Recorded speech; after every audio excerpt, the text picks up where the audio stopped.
ഇവ അവകാശ വിഷയത്തിൽ രണ്ടും ഒരുപോലെയാണ്. എന്നാൽ ദറജ നോക്കുമ്പോൾ ഖുർആൻ അപേക്ഷിച്ച് താഴെയാണ് ഹദീസ്. അപ്പൊ ഹദീസ് എടുക്കൂല എന്ന് പറയുന്ന ഖുർആൻ പോലും എടുക്കാൻ കഴിയുകയില്ല. എന്തുകൊണ്ട് വെച്ചാൽ ആദ്യം ഇറങ്ങിയ സൂറത്ത് ഏതാ? ഇഖ്റ ബിസ്മി. മുസാഫ് കാണുന്നതോ ഫാത്തിഹ.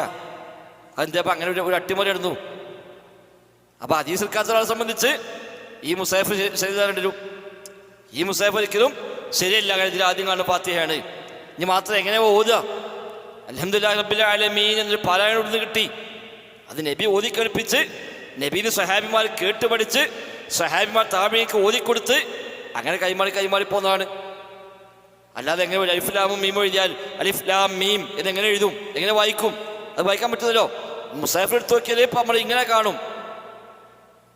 ഇതിപ്പോൾ സൂറത്തുൽ ബഖറന്റെ മുന്നിൽ കാണുമ്പോൾ നമ്മൾ അലിഫ് ലാം മീം എന്ന് ഓതും. സൂറത്തുൽ ഫീലിന് മുമ്പ് കാണുമ്പോഴോ അലം തറ കൈഫ ഫഅല റബ്ബുക. അവിടെ എത്തുമ്പോൾ ഒത്ത് അലം എന്നായി. സൂറത്തുൽ ബഖറയ്ക്ക് എത്തുമ്പോൾ അലിഫ് ലാം മീം എന്നായി. ഇത് എവിടുന്ന് കിട്ടി? ഹദീസാണ് കിട്ടിയത്. അപ്പൊ ഹദീസ് എടുക്കുക പറഞ്ഞ ഒരാൾക്ക് ഖുർആന്റെ ഒരു ആയത്ത് പോലും പാരായണം ചെയ്യാൻ കഴിയുകയില്ല. കേൾക്കുമ്പോൾ തരക്കില്ല തോന്നും. അത് ശരിയാട്ടെ, ഹദീസ് പിന്നല്ലേ ക്രോഡീകരിച്ചത്. അതൊക്കെ 100-200 കൊല്ലം കഴിഞ്ഞിട്ടല്ലേ ഹദീസ് ക്രോഡീകരിക്കണത്. ഖുർആൻ അങ്ങനെയല്ലോ എന്ന് ന്യായം പറയുമ്പോൾ അത് തരക്കില്ല തോന്നും. പക്ഷെ ഹദീസ് എടുക്കാത്ത ഒരാളെ സംബന്ധിച്ച് ഖുർആൻ എടുക്കാൻ ഒരിക്കലും കഴിയുകയില്ല. അതുകൊണ്ട് ഇമാം മാലിക് പറഞ്ഞാൽ അസുന്നത്തു സഫീനത്തു നൂഹ്. സുന്നത്ത് എന്ന് പറഞ്ഞാൽ നൂഹ് നബിയുടെ കപ്പലാണ്. മൻ നജാ ഫീഹാ റകിബ് മൻ റകിബ ഫീഹാ നജാ വമൻ തഖല്ലഫ അൻഹാ ഫഖദ് ഹലക്.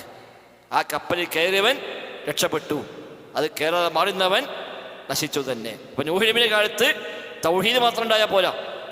തൗഹീദ് ഉണ്ടാകും വേണം, കപ്പലിൽ കയറും വേണം. വെള്ളപ്പൊക്കത്തിൽ നിന്ന് രക്ഷപ്പെടണമെങ്കിൽ തൗഹീദൊന്നുമില്ല, കപ്പലിൽ കയറിക്കോളാന്നാലോ കയറാൻ പറ്റില്ല. കയറണമെങ്കിൽ തൗഹീദ് വേണം.